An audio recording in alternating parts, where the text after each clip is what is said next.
নমস্কার। আজকের বড় খবরে আপনাদের স্বাগত। পশ্চিমবঙ্গে এসসি ও এসটি কাস্ট সার্টিফিকেট নিয়ে ফের শুরু হয়েছে জোর চর্চা।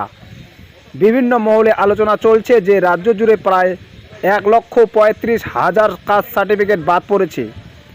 এই খবর সামনে আসতে চাকরি প্রার্থী, শিক্ষার্থী এবং সাধারণ মানুষের মধ্যে তৈরি হয়েছে ব্যাপক কৌতূহল ও উদ্বেগ।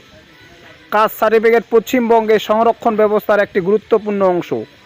সরকারি চাকরি, শিক্ষা প্রতিষ্ঠানে ভর্তি এবং বিভিন্ন সরকারি সুযোগ সুবিধা পাওয়ার ক্ষেত্রে এই সার্টিফিকেটের বিশেষ গুরুত্ব রয়েছে।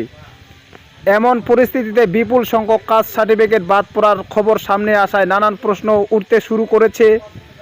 অনেকে জানতে চাইছেন এই ঘটনা ভবিষ্যতে নিয়ে প্রক্রিয়া সংরক্ষণ ব্যবস্থার উপর কোনো প্রভাব ফেলতে পারবে কিনা। বিশেষজ্ঞদের একাংশের মতে, যদি কোনো সার্টিফিকেট নির্ধারিত নিয়ম বা নথিপত্রের সঙ্গে সামঞ্জস্যপূর্ণ না হয় তাহলে তা বাতিল বা বাদ পড়তে পারে। তবে প্রতিটি ক্ষেত্রে আইনগত এবং প্রশাসনিক প্রক্রিয়া অনুসরণ করা হয়। অন্যদিকে সাধারণ মানুষের একাংশের দাবি, প্রকৃত সুযোগ ভোগীদের যাতে কোনো অসুবিধা না হয় সেদিকেও প্রশাসনের নজর রাখা প্রয়োজন।